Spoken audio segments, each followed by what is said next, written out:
Good morning, distinguished scholars. Today we are going to talk about our little research project that we did last year. It is to develop EIL awareness through Japanese Thai virtual exchange. And I have my professor, Professor Fujimura, that will be presenting some of the structures of how we do or how we did the virtual exchange. Alright, so before we start, so this is the members of our research. We have three parts that from three universities that are working together. From Thai University, that's from Silabagong University, the university that I'm working with, and there's another professor who oversees the courses. Professor Wakabayashi Shikanori from Shuo University, Professor Junryo from Shuo University, and Professor Fujimura Keiji from Aichi Institute of Technology. So these are the collaborations that we have been working throughout the year to make this virtual exchange happen. Okay. All right. So to introduce some of the background of the study is that we have observed a dramatically change of English since English has been used globally and it has been used as a lingua franca with non-native English speakers. So the number of people who speak English now, who are the native speakers, outnumber the speakers of native English. And for English language teachings, we have been seeing that those materials and courses and outline and all the ELT language teaching has been guided by primarily from native English speaker norms. And most English communication occurs between non-native speakers. English as an international language reflects global use of English. All right. And our current challenges is that the ELT practice based on my university and in Thailand, we barely see global Englishes or EIL developed content. So all the materials, contents mostly rely on native speaker norms, and our students have limited exposure to English diversities, and they barely have a chance to speak English with other people outside of institutions or other than English courses that are offered by the university. So there's no way that they can use English to communicate. Also, authentic intercultural interaction is rare in local classroom, as I said. Pedagogical needs is that we need to develop EIL awareness. It's a growing pedagogical priorities, and learner needs to have more opportunity to use English in their real life for real intercultural communications. Also, we have seen a big gap, a big leap of technology, right? Where a lot of people now use technology to communicate overseas. So this is quite the thing that we grasp from the current technological opportunities. Okay, and for people who might not be familiar with the word Englishes or EIL, so this is the illustrations from Kashu, 1985, the three circle models that kind of categorize people who use English into three main categories, from the inner circle, the outer circle, and expanding circle. So in my context in Thailand, English has been used as in the expanding circle, where there's a few chance for English learners to speak English outside of their classroom. And English as an international language emphasizes intelligibility and intercultural communication over native norms. All right, so we also observe that virtual exchange can provide intercultural communication opportunities, and it is a practical alternative to studying abroad experience. So one thing that I learned from my students is that if they want to be exposed to the varieties of English, one way is that they step outside of the school to do summer exchange for the whole year or short terms.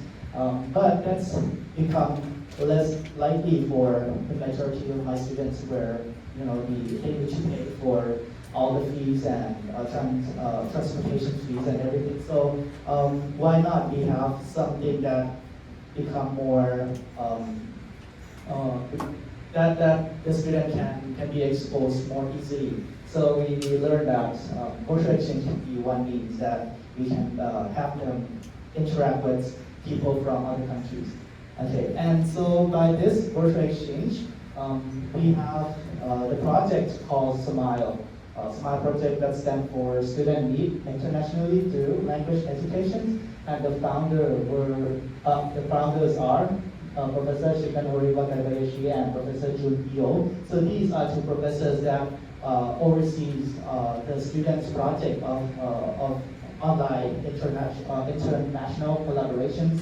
So they have been doing this for about, I think, 5 years now, or more than 5 years, and they've got recruited more than 50 participating schools, including countries from Japan, Thailand, Taiwan, South Korea, Malaysia, and Indonesia. So it's a big project that the professor bring two schools from two nationalities to come together and exchange culture and learn English. Okay, so communications conduct entirely through synchronous online meeting. So in our case this time, we conducted through Google Meet. SMILE project promote authentic communication and intercultural exchange. Okay, and also we want to know that because we have reviewed some of the previous article and we have examined short-term virtual exchange interactions like this, and it seems that we still have the gap with limited empirical research. Has examined short-term virtual interactions influence learner perceptions of English as an international language. So that's the gap that we identified, and we want to know to what extent does participation in virtual exchange meeting influence learners' perceptions of EIL.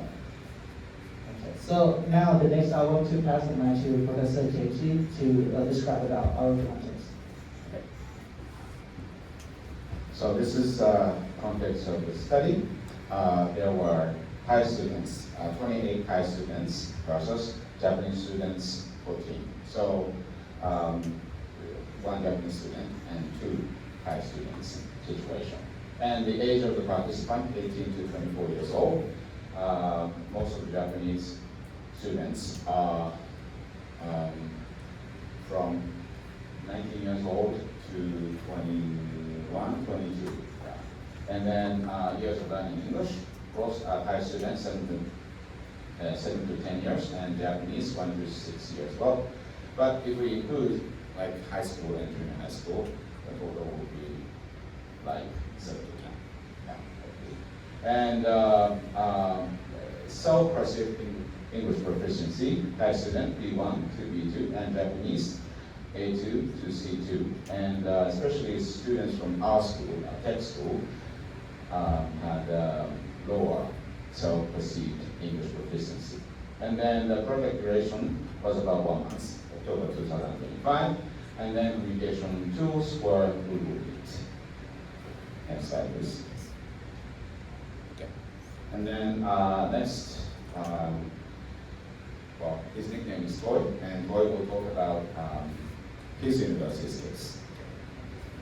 Okay, so in my university, we recruited voluntarily from English major students who are in teacher education class, and they enroll in ELT course in the first semester of 2025 semester.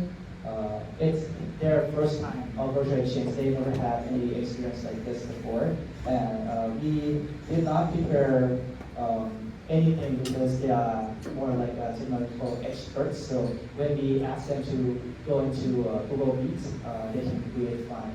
So we did not prepare for that. We also informed of the voluntary and send a consent form if they want to withdraw. It's okay. And we have 2 more universities that participate in this. So next is the Chiyo University's case. A student attended from the seminar class of Professor Wakabayashi. And they basically had experiences of participating in a SMILE project, whereas students from our university, IT Institute of Technology, it was the first time for the students. Okay, next slide, please. And our students, 6 students participated, and first year and second year student, engineering student, and they had speaking level A2 and B1, and we measured their level by the AI test called Landex. Actually, yeah, this was presented by one of the keynote speakers last year at the JASEC chapter conference, and we used that technology to measure the level of our students. And then in the classroom, I basically explained how to access Google Meet, and we use a spreadsheet to communicate with students from other schools. And there's an example. Okay, yeah. So this is like a spreadsheet we actually used. We deleted all the students' names, but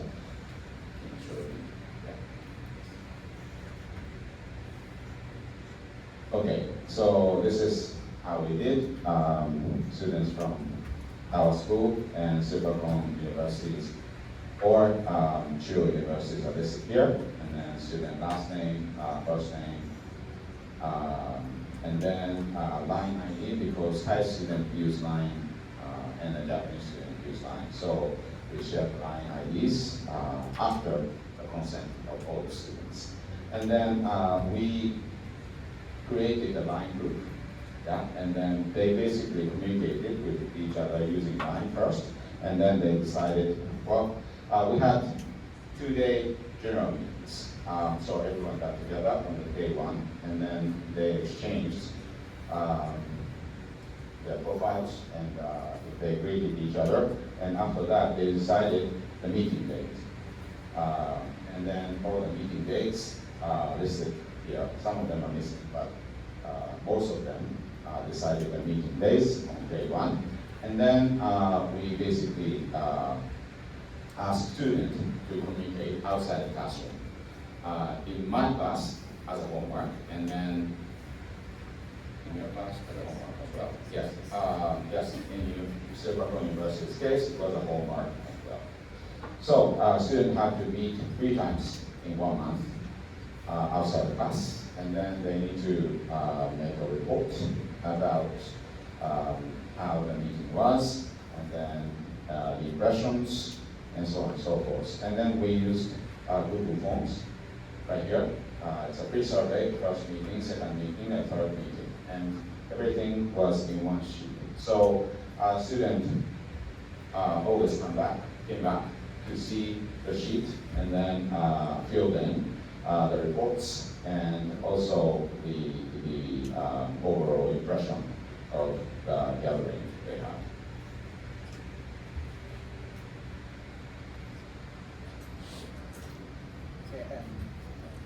So this is our schedule. We did the project within 1 month span. So we start from the orientations that everyone comes together in the same meetings, and we kind of briefly introduce the overall purposes, the overall activities of our SMILE project, and then we set the student in each individual groups for them to plan for the 3 meetings. This is done within 60 minutes, and for the second phase, it's actual meeting where the student consider the time and dates and agreed on what time or what days in the month that they want to share cultures or talk with their friends. So basically our topics cover 3 main things about themselves, about culture and about dreams and goals. So these themes, these topics are pre-designed by Professor Wakabayashi and Professor Junyo to cover all the intercultural aspects of university students. And the last closing is for students to come and gather at the same place, and they also have a little bit of time to give reflections of what they thought about the project and what they learned from each other. Okay. All right, so this is how it looks like. So we normally have around 2 Thai students and 1 Japanese student, but this is from other project as well. We also did the project with high school students and other levels, like middle school students as well. Okay, thank you. And this is the pictures of opening and the closing of my project. As you can see, a lot of students from Thailand and from Japan gathered here and to share experiences.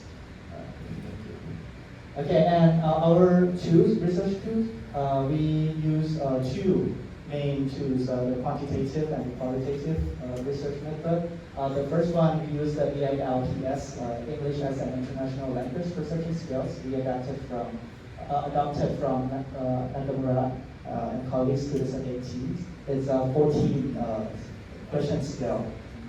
And also we use written reflections on Google Form adapted from the same scholars. For the data analysis, we use descriptive statistics for quantitative, and we use inductive thematic analysis, open coding, external coding, and selective coding to analyze the qualitative data. Okay. For the EILPS, if anyone who hasn't known about this tool, is the full name is the English as an International Language Proficiency Skills. It's a validated self-report questionnaire designed by Nakamura in 2018, and it has been used widely by scholars in that they want to know about the perceptions of students in English as an international language. For example, the Costa and Rose 2024. In this questionnaire, there are 4 dimensions that the researcher wants to know about their English as an international language perceptions, including current status of English, varieties of English, strategies for multilingual, multicultural communications, and English speaker identity. Okay. So the next slide, please. So this is the overall questionnaire. There are 14 items, and it is very easy to administer because the student can complete this questionnaire within around 5 to 10 minutes. So if anyone who wants to study about EIL perceptions of the student, I would recommend to use this tool if it's matched the context. Okay, and this is our result from the quantitative.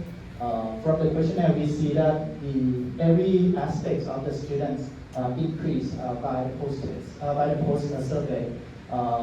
But we need to be cautious because the p-values are more than 0.5, means that no statistical significant differences.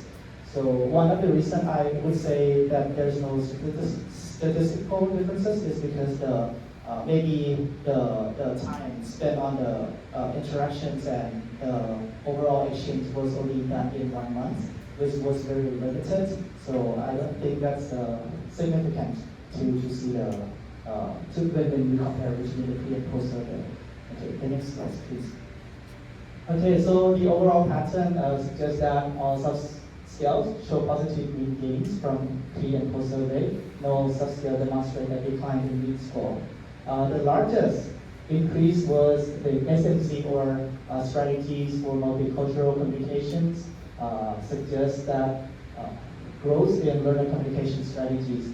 However, CSE, current status of English, ESI, show moderate gains, and VE, the variety of English, show the small gains, supporting relatively stable view toward English of varieties. Okay, next one, please. And for the qualitative findings, so this is how I did my coding. So I started from looking from the student reflections. So we requested our students to have reflections every time at the end of the interaction. So when I started to code, I learned that there are different aspects of English perceptions when they communicate with their friends. For example, they feel enjoyment of the project, they got more opportunity to express their own culture, and they use strategies that's perceived use that when they got into challenging situations where they could not express itself in English, so they come up with different strategies. Okay, the next one, please. And this is also another examples of students' journal. Looking back on the whole project, did you enjoy meeting? What was the most enjoyable or difficult for you? So we did not put any suggestive terms for them it's to guide it. So we kind of more try to make the questions more open so that they can reflect truly on themselves.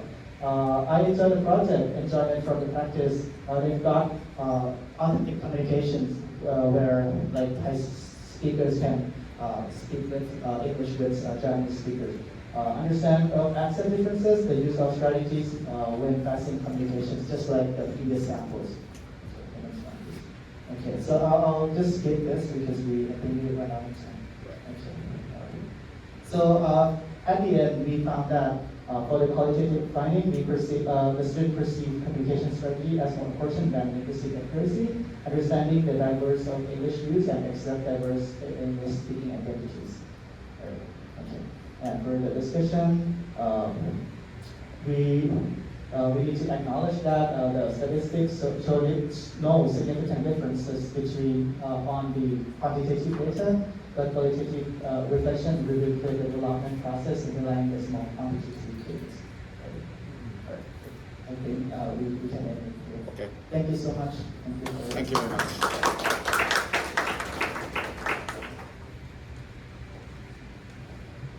Thank you very much, Professor Kong Hai and Professor Jira. Now the floor is open for the question and comments. Again.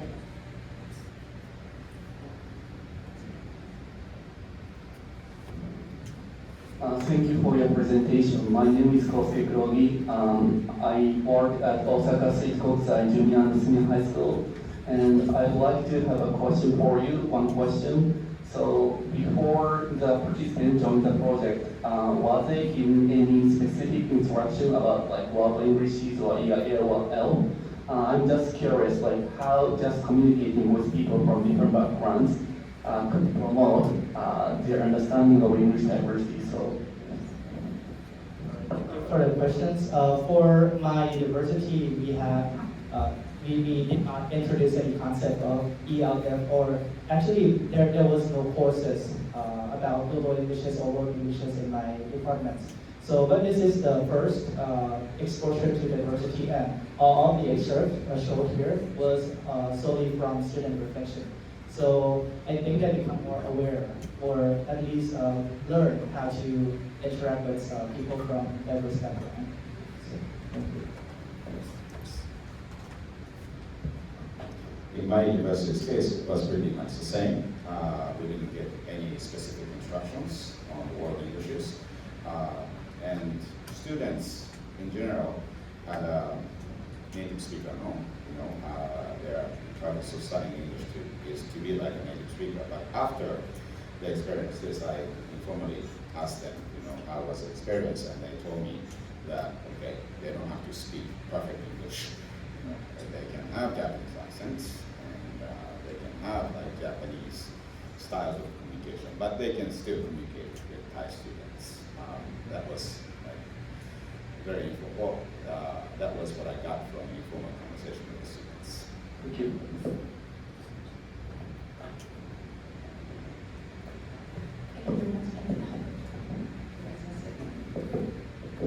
Thank you very much. A very practical and helpful study. Thank you for reporting on that.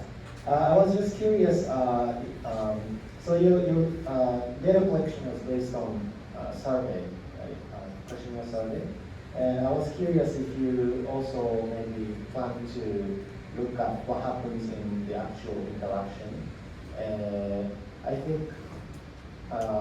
Yeah, it'll be interesting to see what students are actually doing, and also maybe there is also a pedagogical possibility of using students using their own recordings, themselves interacting and identifying certain strategies in their own use. And yeah, probably. you have any thoughts? Okay, thank you so much. For this particular project, we did not ask the student to read it, right? But we haven't looked into the recording yet.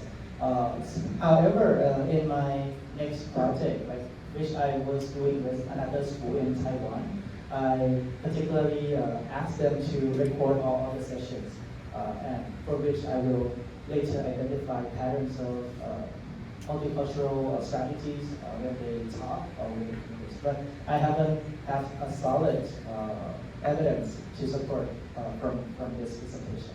But thank you, that's a good suggestion. To add to this information, we realized that after we started with the Google Meet doesn't have a function of recording the breakout rooms. Whereas if you are using a Zoom and if you are a host, you can record the breakout rooms. So we couldn't record ourselves technically. That was the reason. Thank you very much. We can have one more short question. Yosuke Mura from Major University. Thank you very much for the my question is quite simple. Has the SMILE project, this project, led to any real-life interaction with students? In other words, after the project, has any of the students participated in this program? The Japanese students or Thai students visited each other and had real-life conversation? For this particular event, we did not have any real-life interactions like visiting time, but Professor EIL, they are planning to do SMILE. I cannot remember the name, but it's called SMILE Plus, where after certain online communications happened, they're going to have a school visit and exchange. But that's a future, I think a future project for the SMILE. Thank you, that's a very interesting idea to add to. Thank you so much. That's it. And I just very I think what he's pointing to, there was like informally, do they become friends, you know, so that this can be ongoing. So for the informally communications, I think most of my students, they exchange social network like Instagram, and they often talk online, but that's the only interactions that I heard that the student did after the project. Thank you so much. On our side, a few students attend the Year 2 version of SMILE Light project this year, and then they told me that they still keep the line group that they used for this SMILE project, and then sometimes they communicate. So I think it's going to be a long-term relationship. Thank you very much. Thank you very much. So now, again, please give the two professors a big hand. Thank you.